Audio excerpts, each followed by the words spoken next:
Okay, I just wanted to tell you that story, and now I'm going to move on to what I'm supposed to talk to you about. Okay, next slide. Okay, enough about you. Let's talk about me. These are my parents. My father originally from Basra, Iraq. Born and raised there, and did well enough at Baghdad University College of Sciences to earn a government scholarship to do his studies overseas. He came to the United States, actually, to the D.C. area, and where he met another graduate student, a nice Jewish girl from New York. And so, yeah, funny. Basically, the take-home message here, and while the groups of Arabs and Jews are not mutually exclusive, there are Arab Jews. My mother's Ashkenazi Jew, and with an Arab father and Jewish mother, I am 100% Semite. So this being the this being the topic on racism, you can insult either side of my family, and that would be anti-Semitic, but there's no Q&A here, so let's move on. Next slide, please. Now, my parents were married in '68, had my sister in '69, and then their lives dramatically improved when I came along. Now, I know there's a lot of controversy over what's happening here this weekend, but I think even those individuals who are protesting the truth outside can agree that I was a very cute baby right here. Now, the reason thank you. The reason I'm showing this slide is not just for the gratuitous applause, but I appreciate that. For any of us, the memories we have of our childhood from the time before our brains could make memories are from the pictures.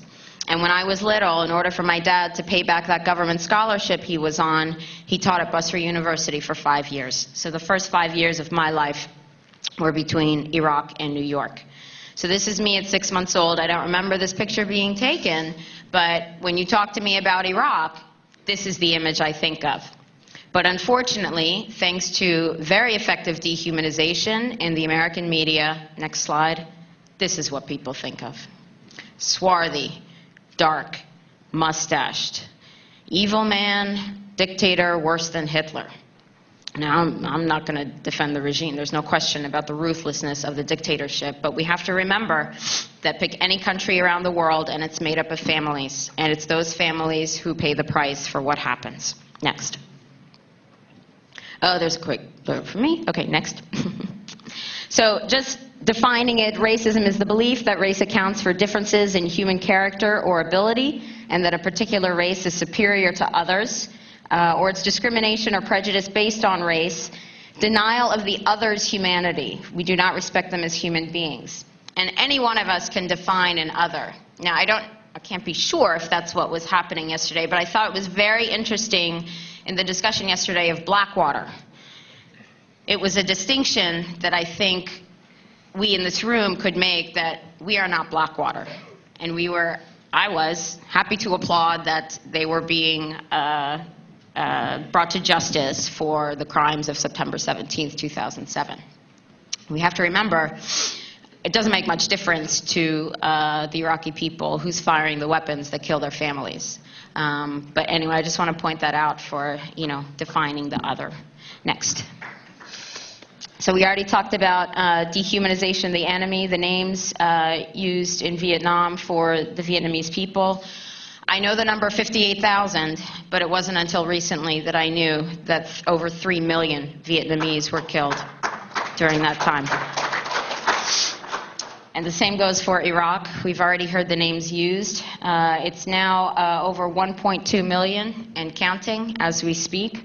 It's also important to point out that we condemn Saddam Hussein, and rightly so, for allegedly killing 300,000 over 30 years. We have now more than quadrupled the number in under 5. Now, we're all about winning in this country, but this was not a contest we wanted to win. Basically, for that other, lives are disposable. Next. Just very briefly, I will touch on, and I'm not really the expert on it, I just want to touch on racism within the military. For example, Mexican families who want to come here to, I'm going to have to hurry. No, I'm going to take more time. Who want to come here to build a better life for themselves. If they are caught at the border without papers, they're going to be detained or maybe beaten. They're going to be sent back home. However, if you choose to enlist in the U.S. military to be deployed overseas for corporate profit, They will accelerate your citizenship application. Give us your tired, your poor, your huddled masses, and we will put them in the military and send them overseas to die for Halliburton. Next slide. Now, in this slide, this is citizenship. Welcome to America at Al-Faw Palace, Baghdad. Now, if you look at this picture, the guy in the middle is the general, and all the brown people are the new citizens. You notice that the immigrants who get accelerated, it indicates that this is not Irish immigrants who need accelerated citizenship, not Europeans, mostly from minority areas. Next. Disposable Iraqis, again, disposable, designed to be used once and then thrown away. General Tommy Franks in 2003. We don't do body counts. I mean, they don't even count the number for the Pentagon doesn't even count the number of American dead accurately. We shouldn't expect, if they're not going to do that, we're not going to expect any better for Iraqis. Colin Powell. Colin Powell was mentioned yesterday, Chairman of the Joint Chiefs of Staff during the first Gulf War. Colin Powell said, civilian Iraqi casualties, it's really not a number I'm terribly interested in. Now, he was referred to as being respected. Colin Powell is a liar. He was a tool that was used to get us into Iraq. At the time that we were getting ready to invade Iraq, the Guernica that Dr. Api referred to, the Guernica picture at the UN had to be covered. The whole point was to put it there to avoid war, but they covered it up at the backdrop. And Colin Powell got his start. He had a desk job during the Vietnam War. It was his job to do cover-ups of massacres like My Lai and everything else that went on. So no love from Dahlia for Colin Powell. Next slide. We have to stay and help. There is an element of white man's burden in this. How are these people going to wander through the desert without us? And this is, I'm telling you, this is not, I'm not going to blame the right for this. This is mostly, I will hear this in the progressive community. I know we have to leave, but I'm just afraid of what will happen when we go. Next slide. Okay, we have less than 300 years of history. And I don't even know how much of that you can count as democracy, okay? If you've seen our last few elections. They have more than 7,000 years of civilization. Who needs whose help? What if Iraqis spoke Oxford English, which some of them do? Doesn't matter. What if Iraqis were a 94% Christian country instead of 94% Muslim? What if Iraqis were white?